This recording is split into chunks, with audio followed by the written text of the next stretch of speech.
Alhamdulillahi wa kafa wassalatu wassalamu ala Rasulillahil Mustafa wa ala alihi wa sahbihi wa man wafa wa ba'd.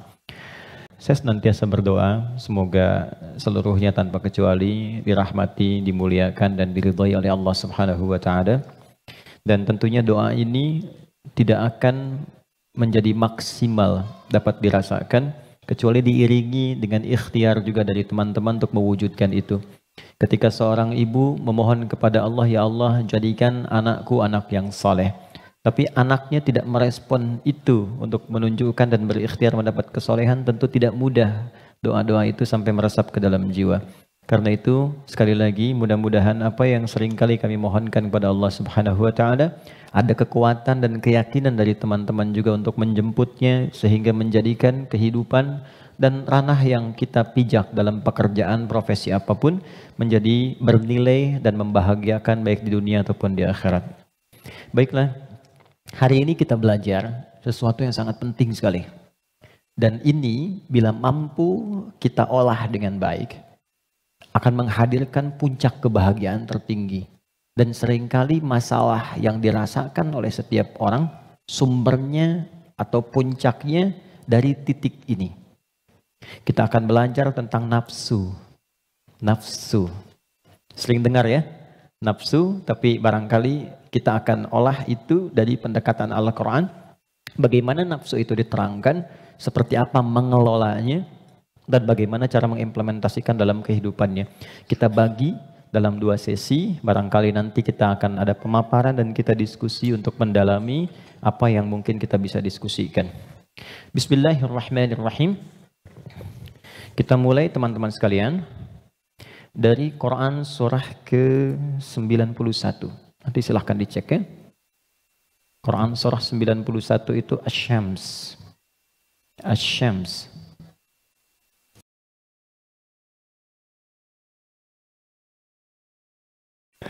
Ayat 7 sampai 10. Oke, pelan-pelan. Wa nafsin wa ma sawwaha fa'alhamaha fujuraha wa taqwaha. Ini butuh fokus agak dalam karena memang pembahasannya cukup detil, tapi saya berusaha menyederhanakan yang mampu bisa kita pahami. Wa nafsin wa ma sawwaha, dan demi nafas. Nafas diterjemahkan dengan jiwa. Wa ma sawwaha, yang telah dengan keagunganku aku sempurnakan penciptaan dan fungsinya. Fa'alhamaha fujuraha wa taqwaha, maka demi menyempurnakan fungsi nafas ini ditanamkanlah 2 potensi. Dan ini yang akan mengendalikan semua perilaku kita dari ujung kepala sampai ujung kaki. Kuncinya ada di sini. Apakah pandangan ini akan baik atau mengarah kepada yang kurang elok? Perintahnya ada di sini. Baik, demikian seterusnya. Fa'alhamaha fujuraha, ini fujur, wa taqwaha, ini taqwa. Qad aflaha man zakkaha. Setiap orang yang mampu menjadikan kendali hidupnya bersumber dari potensi takwanya, maka seluruh perilaku hidupnya dari ujung kepala sampai ujung kaki akan mengantarkan ia pada kesuksesan dan kebahagiaan dari semua aspek kegiatan yang ia lakukan dalam hidup. Ini jaminan dari Allah. Jadi apapun yang Anda lakukan, Anda kerjakan, pekerjaan apapun yang sekarang sedang diikhtiarkan, itu akan cenderung terdorong mendekat kepada kebahagiaan dan kesuksesan jika patokan dalam mengendalikan itu semua bermuara dari sini. Wa qad khaba man dassaha, tapi bila yang digunakan sebagai acuannya adalah yang fujur, maka ini akan cenderung mengantarkan pada nestapa kehidupan. Tingkat yang paling rendah, khaba itu tingkat yang paling rendah. Mendapatkan celaan, hinaan, cacian, macam-macam, bahkan sebelum berpulang. Ya, yang tidak paling menyenangkan itu hidupnya dicela, wafat dicaci, pulang ke akhirat disiksa. Dan itu yang tidak paling mengenakan dalam kehidupan. Nah sekarang dari satu surah ini, dari ayat 7 sampai 10, kita ingin dalami lebih kuat. Dan pendalaman ini menuntut kita untuk lebih fokus karena ini kaitan dengan diri kita sendiri. Apa itu nafas? Itu dulu. Nafas itu apa? Jiwa itu apa? Tempatnya di mana? Seperti apa yang kita rasakan pengaruhnya dalam hidup? Kita pindah dulu ke Quran surah 15 Al-Hijr ayat 28 sampai dengan ayat 30. Quran surah 15 ayat 28 sampai 30. Pelan-pelan. Wa idh qala rabbuka lil malaikati inni khaliqum basyara. Dan ingat, kalau ada idh itu maknanya 3. Ingat, pahami, renungkan. Jadi kalau kita membaca Quran dibuka dengan idh, diingatkan kita oleh Allah, ingat ya. Pahami apa yang akan kau baca ini, lalu renungkan itu pada dirimu yang paling dalam. Wa idh qala rabbuka lil malaikati, pahami, ingat, renungkan. Ketika Allah berfirman pada malaikat, inni khaliqun basyara, aku akan mencipta makhluk baru yang bukan malaikat, yang bukan jin. Jadi sebelum Allah mencipta kita manusia disebut dengan basyar di sini, maka sudah ada malaikat dan jin terlebih dahulu. Urutannya malaikat dulu diciptakan dari cahaya, nur. Lalu jin diciptakan dari api, nar. Ya, baru kemudian kita manusia, basyar. Karena itu ayat manusia 28, ayat tentang jinnya 27-nya. Jadi kalau Anda lihat ayat 27 di Quran surah 15, wal janna khalaqnahu ya min qablu min naris samum. Sebelum manusia ada jin dulu urutannya diciptakan. Nanti jin ini sebagiannya ada yang tinggal nanti dengan malaikat di alam langit, tapi di alam tersendiri dari 7 lapis itu tidak sampai ke bagian atas. Nanti ada yang tinggal berkehidupan di dunia, yang kelak fungsinya akan digantikan oleh manusia menjadi khalifah di bumi. Nah yang tinggal di alam langit ini, itu yang dulu disebut dengan Azazil namanya. Jin yang sangat taat, rajin ibadah, sampai diagungkan itu azza. Oleh malaikat disebut nih hebat nih, ibadahnya banyak, maka disebut dengan Azazil. Cuma nanti kisahnya ketika manusia diciptakan dan akan menempati posisi sebagai khalifah di bumi, jin yang terlihat taat ibadah ini ternyata memiliki kecemburuan yang tinggi sampai membangkang perintah Allah. Maka membangkang perintah disebut dengan fasik. Perbuatannya fasak. Maka berubahlah ia dari jin menjadi makhluk fasik. Ya, tertutup kebaikannya dengan keburukannya. Yang menutup keburukan dengan kebaikan, ada yang buruk yang tak ingin terlihat ditutup dengan yang baik, itu namanya libas, dari kata labasa. Tapi kalau yang baik sudah bagus, ibadah, jujur baik, ditutup dengan keburukan karena sombong misalnya, maka itu namanya dari kata balasa, makhluk yang tertutupnya disebut iblis. Maka dari situ dia menjadi iblis. Di situ ada di Quran surah ke-18 ayat ke-50. Quran surah 18 ayat 50. Wa idh qulna lil malaikati isjudu li adama fasajadu illa iblis kana minal jinni fa fasaqa an amri rabbih. Jadi iblis ini asalnya dari kalangan jin yang tadinya taat tapi tertutup oleh kesombongannya untuk memenuhi perintah Allah, dia tolak karena sombong. Ada di mana? Al-Baqarah ayat 34 dengan kalimat yang sama tapi inti yang beda. Wa idh qulna lil malaikati isjudu li adama fasajadu illa iblis aba, dia enggak mau sujud, wastakbar karena sombong. Ya.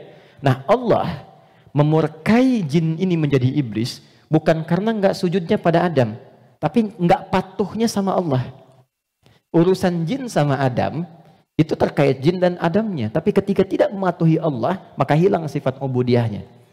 Maka marahnya Allah kepada jin jadi iblis ini bukan karena Adamnya, karena enggak patuhnya pada Allah.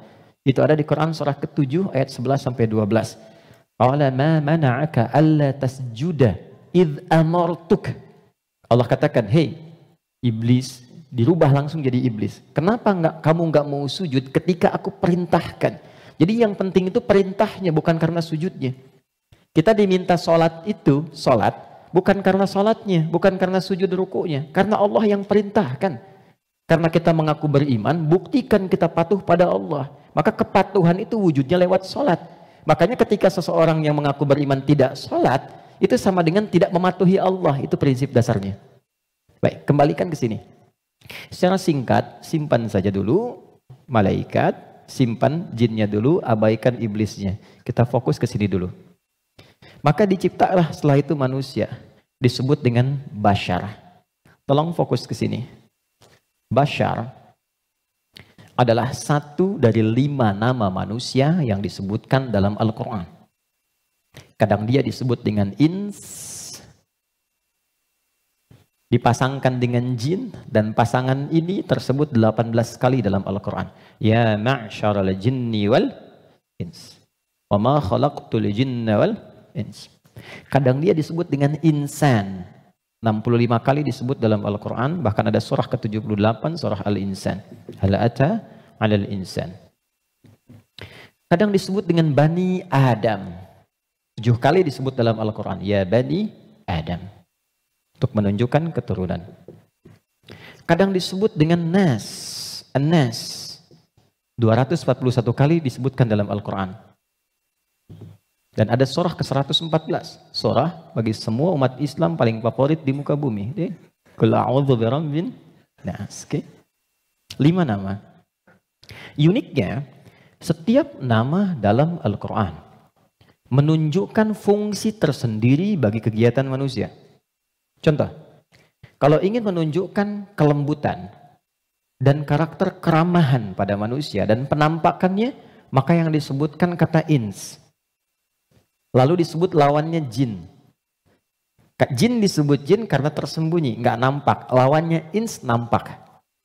Karena itu jin fitrahnya nggak nampak, nggak bisa ada yang lihat jin.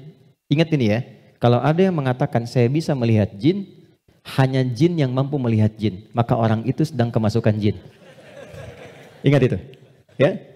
Maka sifat jin itu nggak bisa dilihat oleh manusia, tersembunyi. Makanya kalau ada jin melakukan penampakan, itu jin sedang punya masalah. Ingat, karena keluar dari fitrah. Apalagi manusia-manusia yang sedang cari-cari penampakan jin. Hati-hati ya. Oke. Sebaliknya, jin tersembunyi, manusia nampak. Fitrahnya tampak, ketemu nampak, salaman, senyum. Jadi kalau ada manusia yang suka sembunyi-sembunyi, suami pulang ke rumah sembunyi-sembunyi. Ada pintu depan, dia naik lewat jendela. Dia buka WA istri, ambil handphone suami, sembunyi-sembunyi. Cek dan sebagainya. Ini menunjukkan bahwa suami itu sedang bukan menjadi jin, sedang ada masalah. Gampangnya begitu. Biasanya papasan enak, sekarang cari jalan lain. Itu pasti sedang punya masalah. Itu fitrah. Ya. Yang kedua, jin kasar. Karena itu disebut jin. Manusia lembut. Karena itu tampilan karakternya selalu lahir sifat kasar. Gak ada orang misalnya, maaf, kemasukan jin jadi lembut, gak ada. Mas Dude izin pengen ikut kajian, sedang kemasukan jin, itu mustahil. Biasanya dia meracau. Nah manusia itu karakternya lembut. Makanya saking lembutnya Allah tanamkan kecintaan kepada anak yang baru dilahirkan. Anak siapapun itu. Orang pasti senang. Pengen gendong, pengen cium dan sebagainya. Pertanyaannya, kenapa kok tiba-tiba kata-katanya bisa menjadi kasar? Perilakunya kok jadi keras? Padahal ketika lahir, dia dalam keadaan baik. Maka nanti babnya tersendiri. Ada bab tentang lingkungan, bab tentang orang tua, perhatian dari saudara-saudarinya. Kullu bauludin yuladu 'alal fitrah fa'abawahu. Lingkungan, bisa orang tua, bisa teman, bisa sekolah dan sebagainya. Oke. Insan tidak disebutkan kecuali menunjuk pada manusia yang terkait dengan totalitas aktivitasnya dari bangun tidur sampai tidur lagi. Jadi, kalau Anda menginginkan belajar tentang manusia dari sudut pandang akhlak, pelajari kata ins.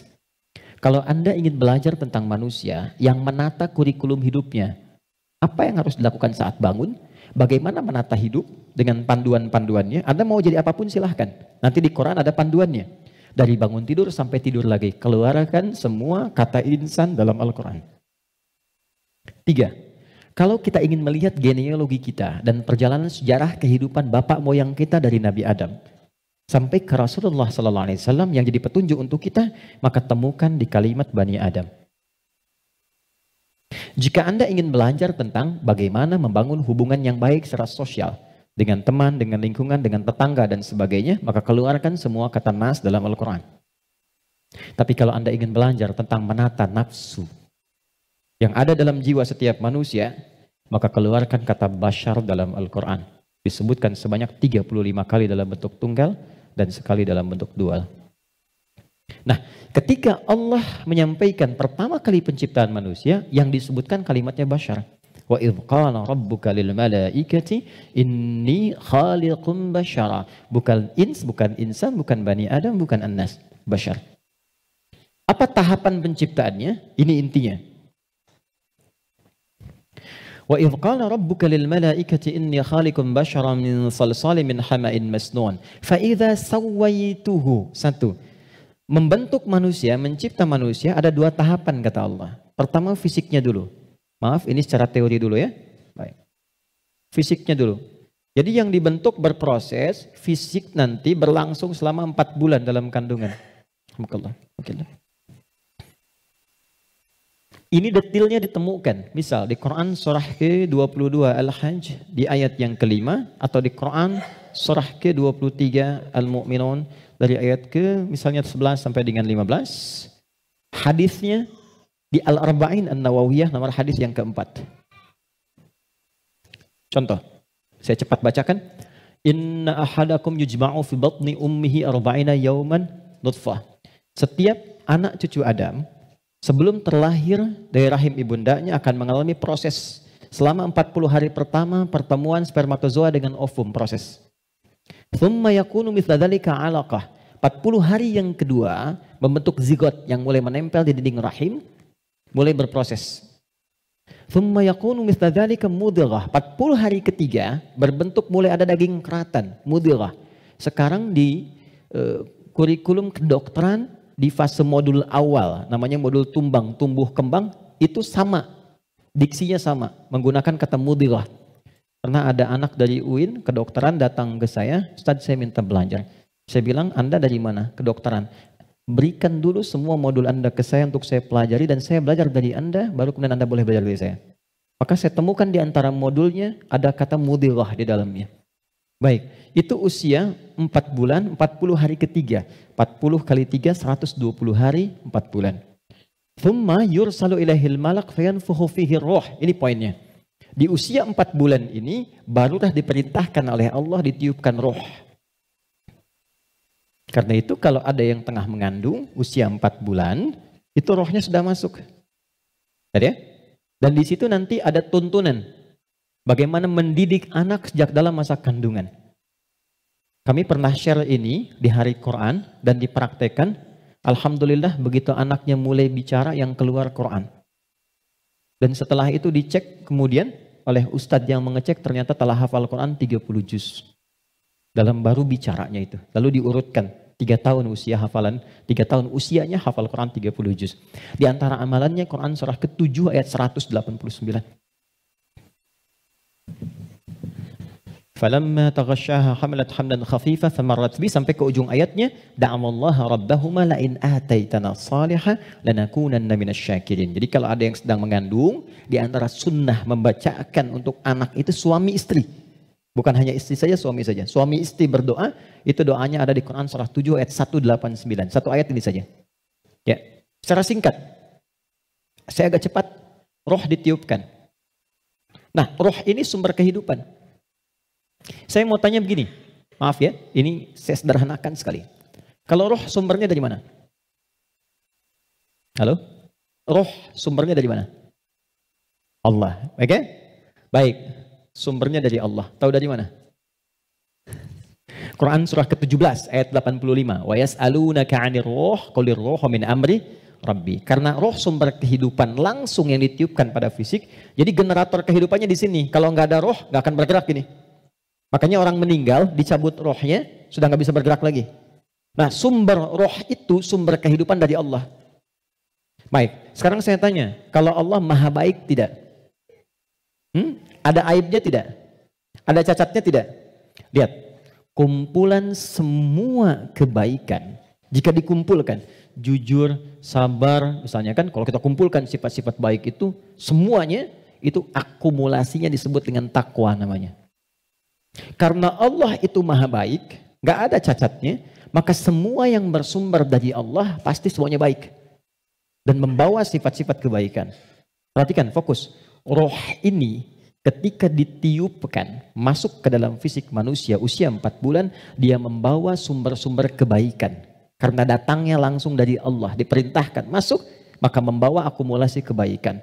Maka selain roh ini masuk ke dalam fisik, dia juga membawa potensi-potensi kebaikan yang disebut dengan takwa. Ini fa'alhamaha fujuraha takwa. Pelan-pelan. Kalau fisik ini langsung dari Allah atau ada proses dulu? Terbayang nggak maksudnya? Kalau roh itu kan langsung kan? Allah firmankan, masuk kan? Kalau fisik langsung tercipta ada proses dulu? Proses. Tadi kan sampai 4 bulan demikian. Sebelumnya ada proses dan sebagainya. Proses kan? Karena proses didahului dengan ikhtiar, maka tidak sama sifatnya dengan takwa. Dia membawa sifat bawaan disebut dengan fujur. Sekarang perhatikan, saya ilustrasikan. Bismillah. Ini ada gelas. Oke, kosong ya. Ini kalau kalau saya isi air bening, ya kosong kan? Saya bukan ingin sulap ya, cuma ingin tunjukkan. Kalau ini saya isi air bening nih, bening, oke? Bening. Lalu saya campur dengan kopi. Jadi apa warnanya? Oke, berubah warna kan? Intinya hitam misalnya. Saya kasih susu, berubah warna kan? Baik ya? Maka perhatikan baik-baik. Kalau kita ilustrasikan, ini ada tempat, dimasukkan kemudian air bening. Gambarkan yang bening itu takwa ini. Jelas? Takwa itu tadi sifat yang melekat kepada apa? Roh. Masih ingat?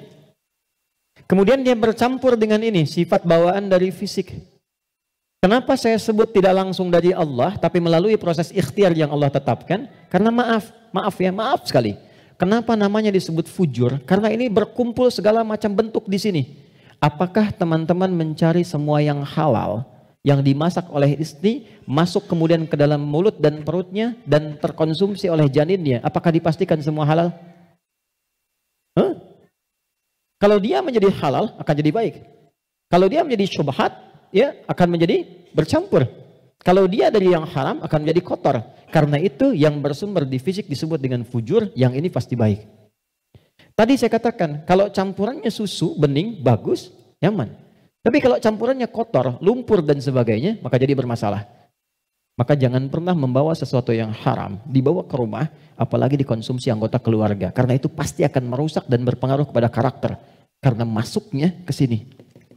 Itu pasti itu. Pasti. Pernah ada riset begini, ini saya langsung lakukan.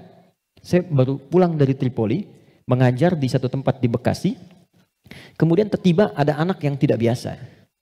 Ini menarik ini. Anaknya unik sekali. Tapi ibunya salihah. Rajin, bapaknya salihah. Bapaknya salih, ibunya salihah. Jadi rajin ke majelis ilmu dan anaknya unik. Nah, qadar Allah alhamdulillah bertahan dengan kami itu sampai selesai belajar. Ibunya tiba-tiba datang. Alhamdulillah Ustaz katanya. Anak saya bisa bertahan. Emang kenapa Bu? Tidak pernah dia bisa bertahan di satu tempat. Baik di pengajian apalagi di sekolah.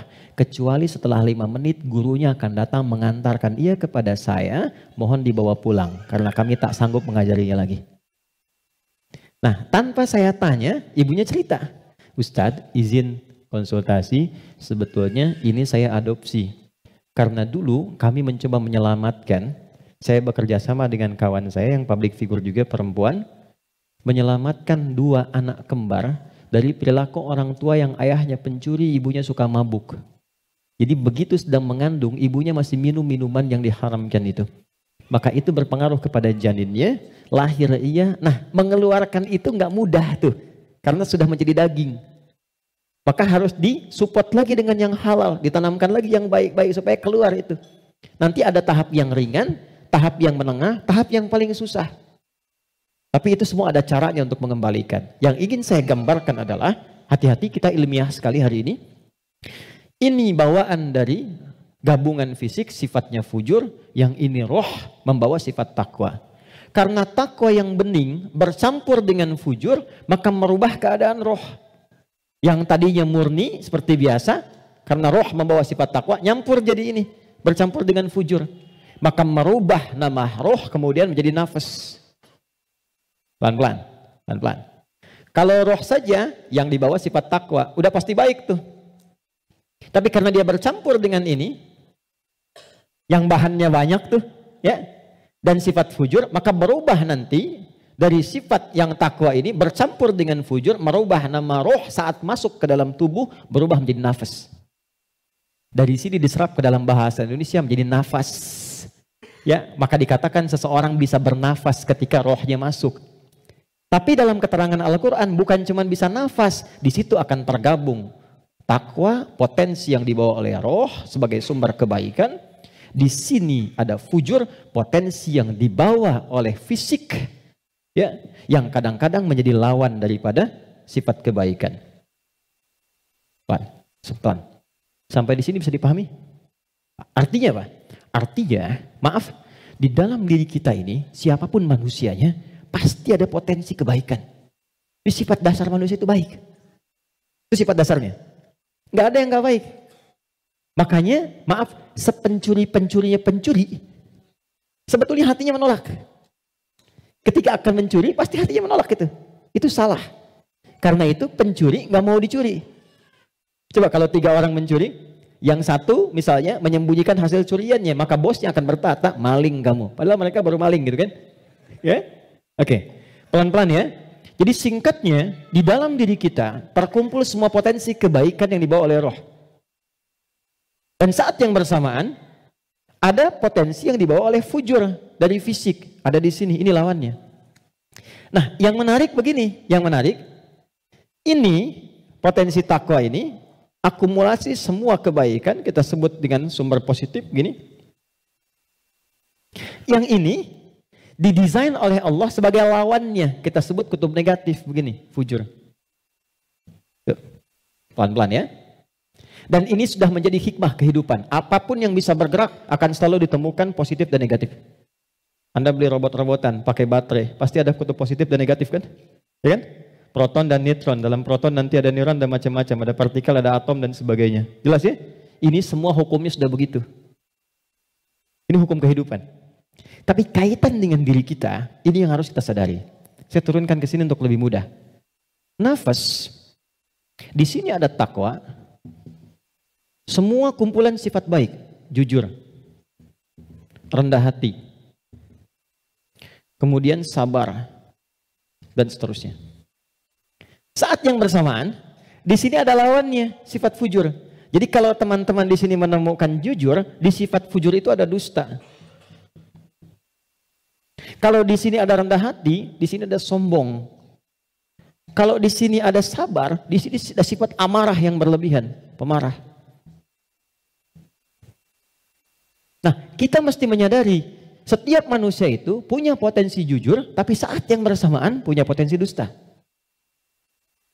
Dia punya potensi rendah hati, tapi saat yang bersamaan dia bisa sombong. Nah, yang paling menarik adalah bagaimana kita bisa mengendalikan ini sehingga yang keluarnya selalu yang baik. Dan yang ini bisa kita tutup, bisa kita tekan sehingga tidak muncul ke permukaan. Nah, inilah inti pembahasan kita yang akan kita turunkan. Saya ingin fokuskan betul pada apa yang akan saya terangkan saat ini. Jadi yang barusan muqaddimah ya. Sekarang kita mulai ke intinya. Saya ingin berikan penjelasan dari akarnya dulu supaya kita paham tentang diri kita. Jelas sampai di sini? Halo? Jelas ya? Oke. Yuk kita lihat. Kembali ke Quran surah Asy-Syams ayat 7 sampai 10. Wa nafsin wa ma sawaha, dan demi jiwa nafas yang telah aku sempurnakan, kata Allah penciptaannya. Fa'alhamaha fujuraha wa taqwaha, maka diilhamkan pada nafas ini ada 2 yang seakan berlawanan, yaitu fujur dengan bawaan ini dan takwa sifat baik. Sekarang lihat rumusnya. Qad aflaha man zakkaha. Qad saya berikan gramatikal bahasa Arabnya dulu. Qad harfut tahqiqin wa taukidin. Huruf tahqiq yang menjamin sesuatu. Taukid yang menegaskan satu hukum. Cara menerjemahkannya, qad aflaha, aku jamin kata Allah. Dan aku tegaskan. Orang yang mampu menata zakat, menata nafasnya dengan baik, maka hidupnya akan cenderung sukses dan bahagia. Apapun pekerjaannya. Baik, kalau Anda buka terjemahan, zakat itu diterjemahkan dengan menyucikannya. Qad aflaha man zakkaha. Ini kuncinya. Jadi kalau kita ingin menata kalbu, menata nafas, maka caranya dengan zakka. Zakka menyuci. Saya tanya ke akhwat ya, teman-teman. Kalau menyuci itu, membuang bajunya atau kotorannya? Oke. Saya tanya ke teman-temannya, ikhwan yang pria. Sekali lagi saya pastikan. Menyuci itu membuang bendanya atau menghilangkan kotorannya? Kotorannya. Baik, sekarang saya tanya pada semuanya. Kalau tidak kotor, mungkin gak dicuci? Huh? Halo? Kalau tidak kotor, mungkin gak dicuci? Baik, baik. Sekali lagi, yang ketiga, yang terakhir. Jadi adanya kotor itu untuk menunjukkan yang bersih atau untuk mengotori pakaiannya? Ayo bingung sekalian gak apa-apa. Manfaat kotor itu, kotor, untuk menunjukkan yang bersih atau untuk mengotori pakaiannya? Bukan, yang mengotori itu andanya, gitu kan? Kotor itu diciptakan untuk mendapatkan bersihnya. Sebab kalau nggak ada kotor, nggak akan ketahuan bersihnya. Anda nggak mungkin nyuci kalau nggak ada kotoran, nggak ada kerjaan.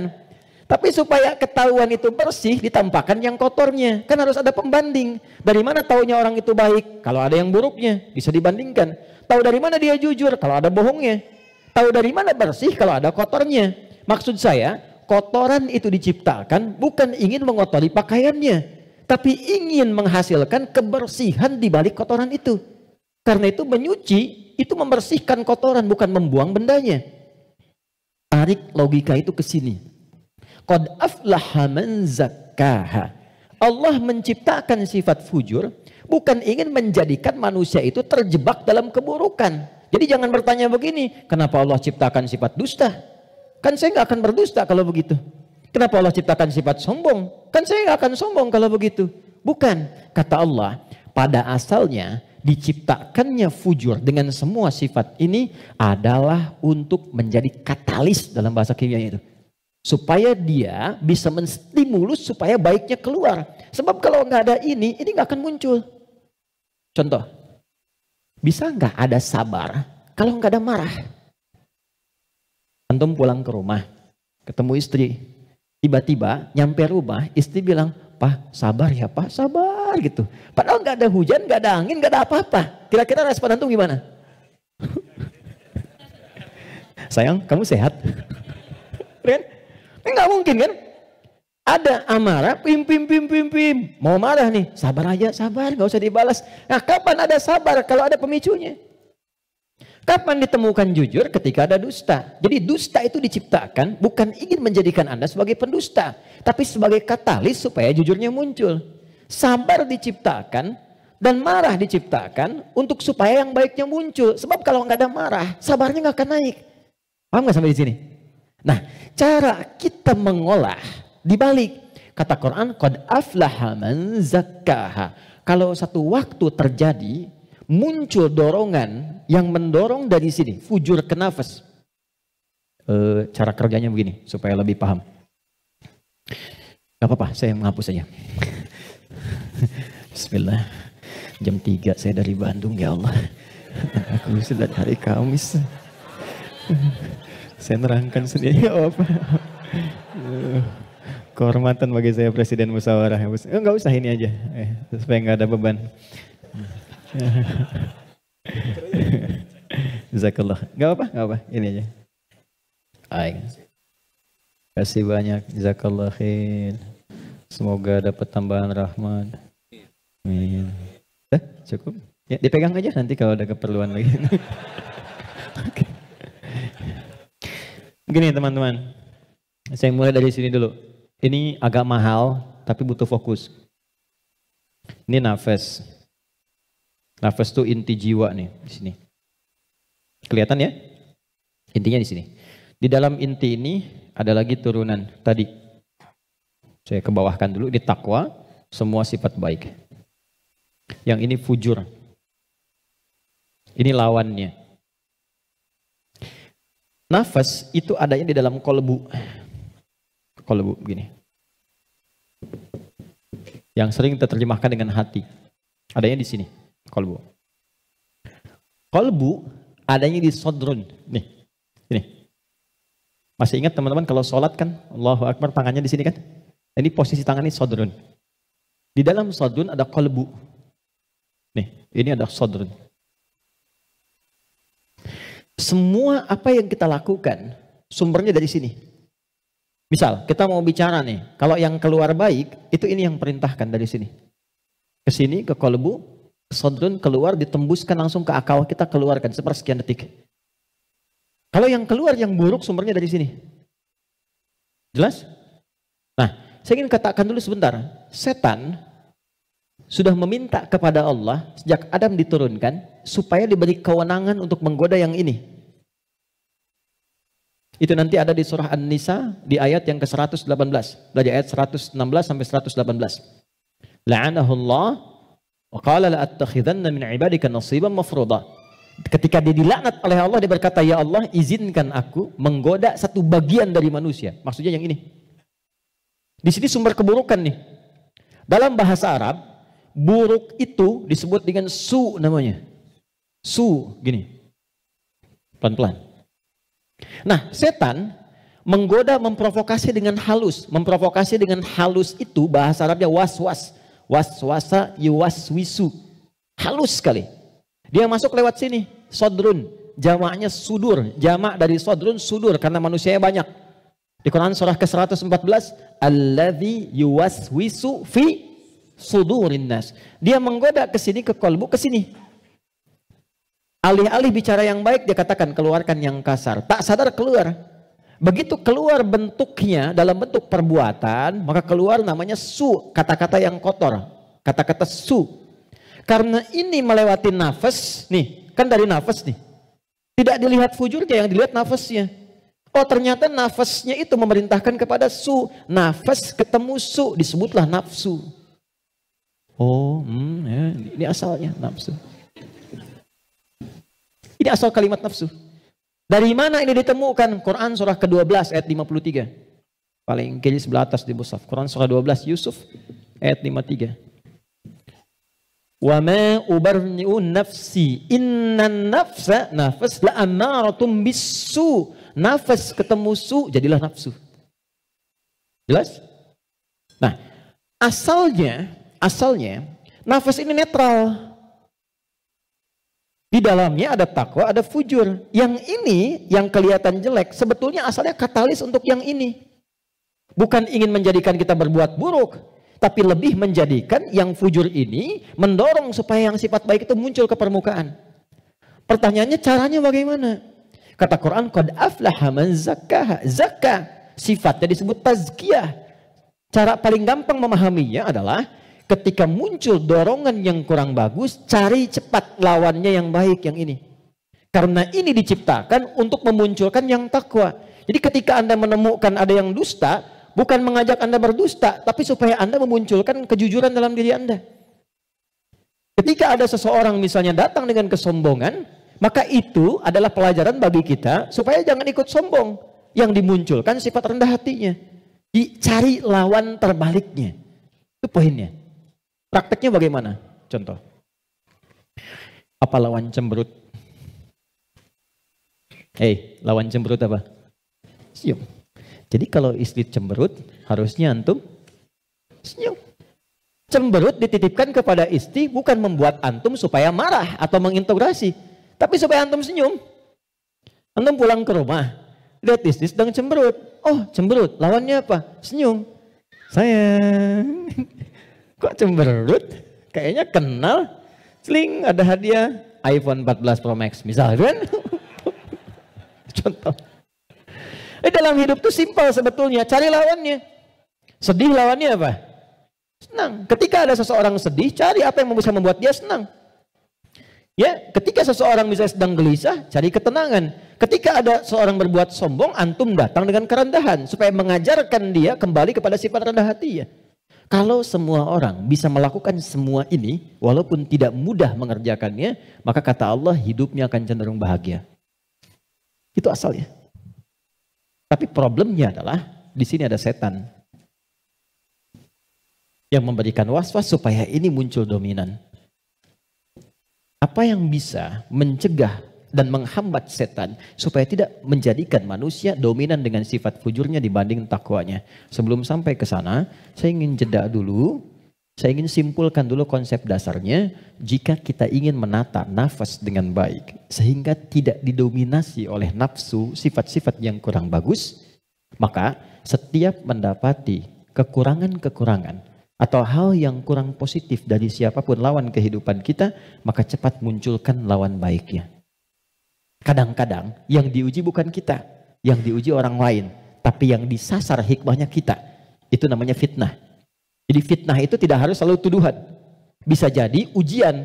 Misal, inna min azwajikum wa auladikum, bahkan amwalikum fitnah. Kata Allah, anak-anak itu jadi fitnah.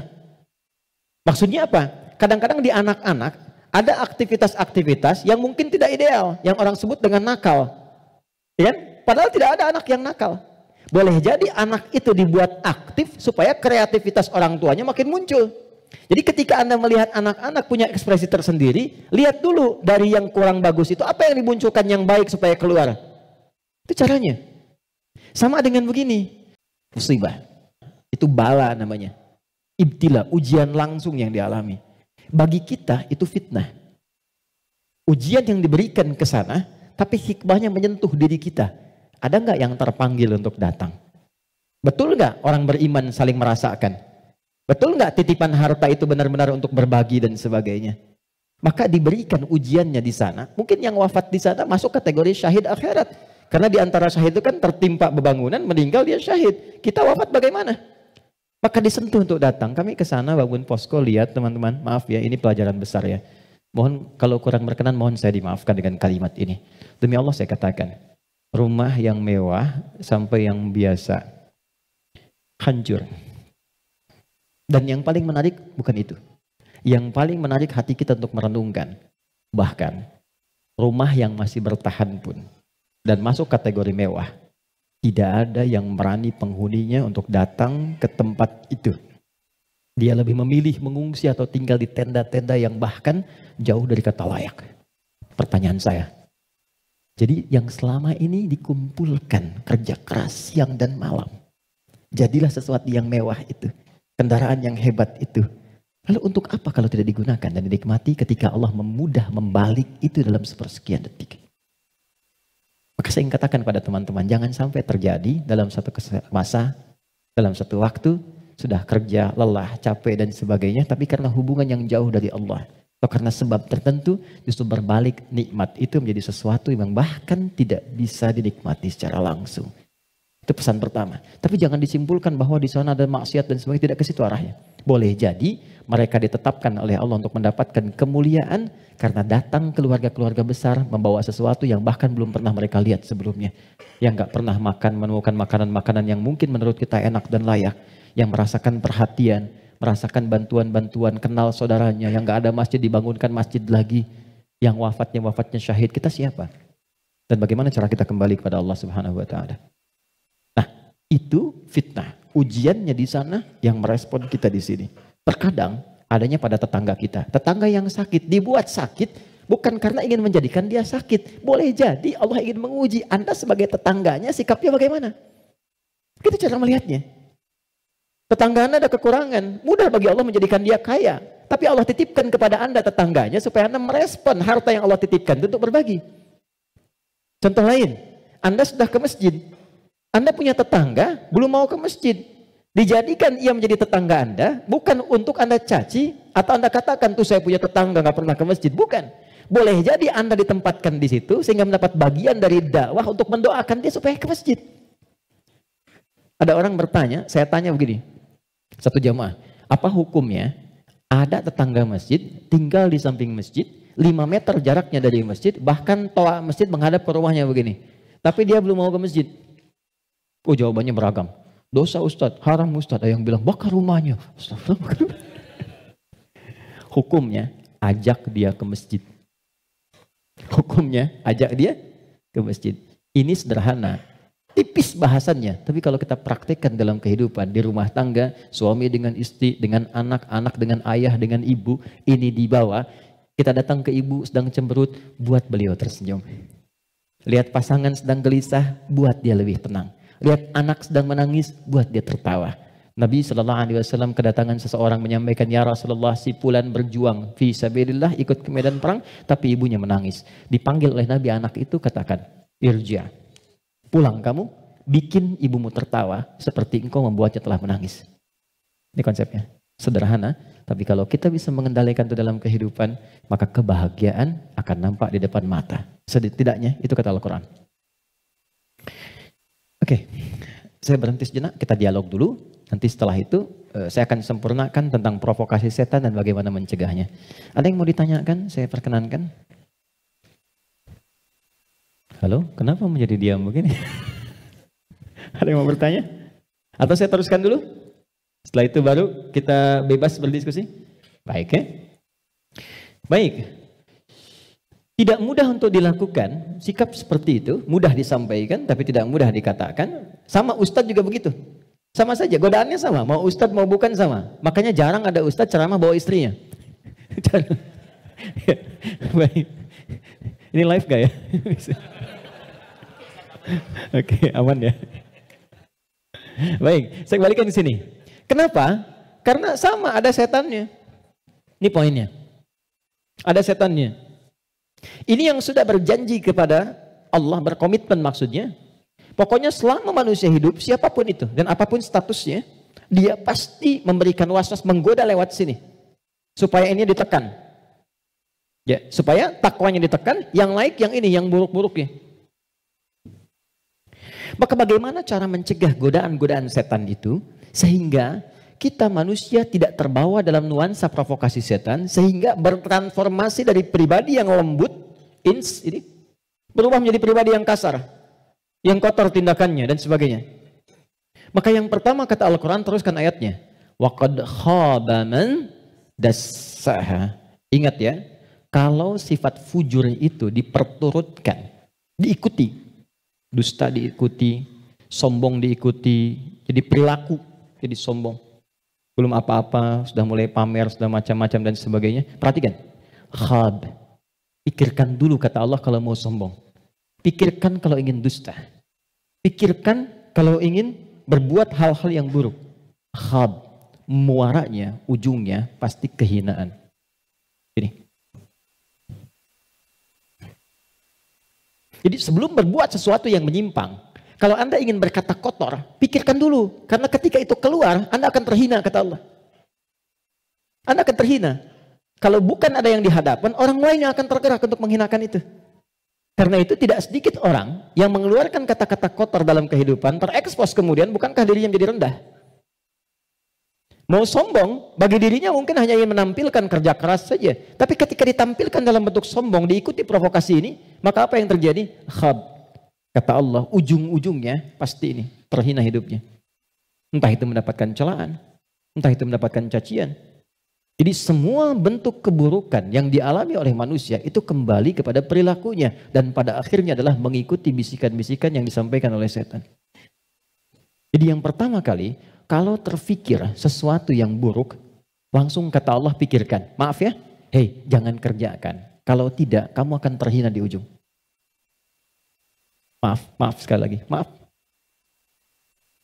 Seseorang ketika berbuat korupsi misalnya, dia merasakan akan mendapatkan sesuatu yang besar. Tapi Quran menasihati jangan lakukan.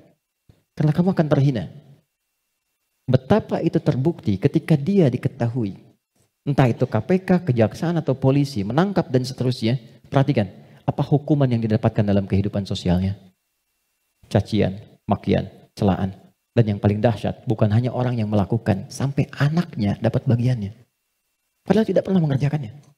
keluarganya mendapatkan bagiannya padahal tidak pernah melakukannya. Karena itu masuk kepada yang kedua, nahnu narzuqukum wa iyyahum atau nahnu narzuquhum wa iyyakum. Ada dua ayat. Kaidah-kaidah perilaku dan rizki ada yang terwariskan. Yang kedua kata Allah, kalau kamu merasa bisa menanggung kehinaan pada dirimu, pikirkan keluargamu. Contoh, Anda mengatakan saya belum menikah Ustadz, tapi Anda kan punya ayah, punya ibu. Jadi kalau Anda berbuat sesuatu yang buruk, orang tua Anda akan kena.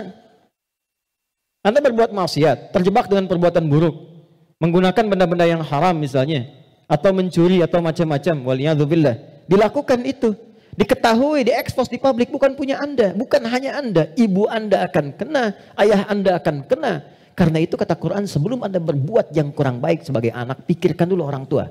Jadi kalau merasa sebagai anak saya akan menanggung itu nggak apa-apa, pikirkan orang tua Anda. Apa tega ibu yang telah mengandung, melahirkan, merawat, mendidik, ayah yang penuh dengan peluh, merawat Anda, menyayangi Anda, menemani Anda saat tidur, tiba-tiba hanya mendapati keburukan yang dari Anda kerjakan. Mendapati limpahan keburukan dari hasil kreasi anaknya. Satu. Tapi kalau Anda orang tua, maka ingat anak dan keluarga. Saya sedih ya dapat beberapa informasi yang kadang-kadang dari instansi pemerintahan juga konsultasi. Salah satunya yaitu kok masih ada yang nekat berbuat seperti ini. Anda bisa bayangkan seorang bapak korupsi, anaknya dibully di sekolah sampai dia putus sekolah. Salah apa anaknya? Ibunya berbuat maksiat ketahuan, keluarganya yang kena. Suaminya yang hancur karirnya. Karena yang istrinya berbuat yang tidak bagus, berselingkuh, bergaul dengan pasangan yang lainnya, suaminya yang kena. Suami yang kemudian diputus pekerjaannya, anak-anak yang kena bulinya. Jadi masuk yang kedua, ketika ada seseorang yang berpikir mengikuti provokasi setan, kata Allah, pikirkan keluargamu, pikirkan anakmu. Yang ketiga, yang terakhir, pikirkan kematian, wafat. Jadi kalau sedang terdorong oleh nafsu, yang diarahkan oleh setan untuk berbuat yang buruk, misal, maaf, ingin mencela orang, hanya sekedar bikin status. Coba bayangkan saat berbuat seperti itu, Anda diwafatkan oleh Allah Subhanahu Wa Taala. Apakah mau wafat dalam keadaan sedang berbuat maksiat? Sementara selama ini Anda sholat, Anda puasa, Anda zakat dan sebagainya. Tiba kemudian berbuat maksiat dan wafat dalam keadaan demikian. Itu puncak terakhirnya yang paling cepat bisa mengendalikan nafsu kita supaya tercegah dari perbuatan yang buruk. Selebihnya di situ doa-doa untuk menguatkan itu semua. Ada ayat kursi, ada surah, 3 surah paling favorit semuka bumi terakhir, Al-Ikhlas, Al-Falaq, An-Nas. Ada istighfar dan lain sebagainya. Nah itu jalan-jalan yang bisa kita lakukan. Dan sebagai penutup, kalau sudah pernah terjebak berbuat seperti itu, bagaimana cara kembalinya? Ini ada jalan rel, salah belok ke sini. Ingin balik lagi supaya ke jalan yang benar. Balik kembali. Kembali ke jalan yang lurus, yang benar. Untuk menempuh jalan yang lebih baik, dalam bahasa Arab disebut dengan taba, sifatnya disebut dengan taubat.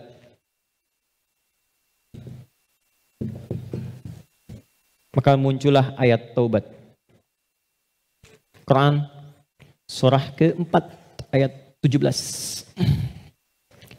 Quran surah ke-4 ayat 17. Saya berhenti dan berakhir di sini. Ada? Innamat taubatu 'ala Allahi lilladzina ya'maluna as-su'a bijahalatin thumma yatubuna min qarib. Masih ingat teman-teman, kalau perbuatan dari nafsu jadi wujud perbuatan, maka disebut apa namanya? Perbuatannya disebut apa? Masih ingat gak? Kalau lupa suka gak ingat tuh. Masih ingat kan? Kan? Oke. Sekarang di ayat itu, innamat taubatu 'ala Allahi lilladzina ya'maluna as-su'. Kata Allah, kalau ada yang pernah terjebak berbuat buruk dalam hidup, kata-katanya keluar kotor, tindakannya nggak bagus, hartanya didapatkan dari jalan yang tidak baik misalnya, terus dia ingin merubah itu, dia merasa saya diprovokasi oleh setan, terjebak oleh nafsu, pengen berubah, pengen menghilangkan itu semua, maka apa yang harus dilakukan? Tsumma yatubuna min qarib. Ini yang indah nih, bab ini yang paling penting, mohon fokus baik-baik. Ini yang paling penting dan ini yang paling dahsyat yang bisa kita dapati saat ini. Tsumma yatubuna min qarib. Ini kalimatnya. Enggak perlu dihapus dulu, biarkan dulu saja. Nih, teman-teman gini. Kemudian saat dia sadar itu salah, dia bergegas ingin segera memperbaiki. Kalimat ini menjadi mahal karena ada informasi di dalamnya dan ini rahasia. Mohon dijadikan antara kita saja di hari ini ya. Perhatikan kalimatnya. Ternyata, maaf, seburuk-buruknya perbuatan yang pernah dikerjakan oleh manusia, rahmat Allah menjadikan setiap manusia itu selalu mendapat kesempatan cahaya untuk kembali. Karena itu, seburuk apapun perbuatan yang pernah dilakukan, pasti akan ada kilatan di hati kita yang mengingatkan, apa masih mau begini terus? Bisa nggak saya berubah? Pernah nggak merasakan itu? Ya, bisa nggak saya tahajud malam? Bisa nggak saya sholat? Sampai kapan saya mau begini? Nah itu yang mahal. Kadang-kadang datangnya lewat renungan, kadang-kadang datangnya lewat pandangan. Misal Anda pulang dari pekerjaan, kok tiba-tiba Anda lewat ke depan masjid yang banyak orang sedang menunaikan sholat. Tiba-tiba Anda lewat ke pesantren yang anak-anak kecil sudah bawa mushaf, pengen menghafal. Sedang melihat kan? Pertanyaan saya, kok bisa Anda lewat situ padahal bisa melalui jalan yang lain? Itu kalau bukan sayang Allah nggak mungkin diberikan demikian. Kadang-kadang lewat pendengaran. Kadang-kadang pendengaran dan penglihatan. Pendengaran misal, ta'lim di masjid, Masjid Raya Pondok Indah atau misalnya MRBJ di sini. Suara keluar, Anda lewat situ. Begitu Anda lewat terdengar kalimat bertobatlah kepada Allah sebelum kita semua wafat. Padahal kalimat itu ditujukan pada jamaah yang di dalam, tapi suaranya keluar, Anda yang dengar. Kok bisa Anda dengar itu gitu? Kadang-kadang pendengaran dan penglihatan. Anda pengen lihat YouTube, ngecek yang lain, tapi yang keluar pengajian. Yang paling dahsyat jawaban dari pertanyaan Anda selama ini. Nah itu yang dimaksudkan. Kalau Anda mengalami momentum seperti itu, kata Quran cepat ambil. Karena Allah sedang memberikan kasihnya secara langsung tanpa campur tangan siapapun. Biasanya, kalau dalam kondisi seperti itu disambut oleh seorang hamba, maka muncullah rahmat Allah pada saat itu yang akan langsung merubah hamba itu menjadi kekasih Allah Subhanahu wa taala. Makanya tidak sedikit orang menjadi kekasih Allah. Kekasih itu maksudnya sangat dekat dengan Allah sampai doa pun baru minta udah dijawab. Siapa di antara mereka aulia Allah itu? Rata-rata ada di antara mereka yang tadinya pelaku maksiat. Terus merasakan nikmatnya taubat, meningkat ibadahnya, dan sekatnya seakan-akan menjadi jauh, terpisah, lepas dari dirinya, nyambung ke Allah begitu cepatnya, doanya cepat terjawab, zikirnya terasa dengan nikmat. Itulah aulia Allah.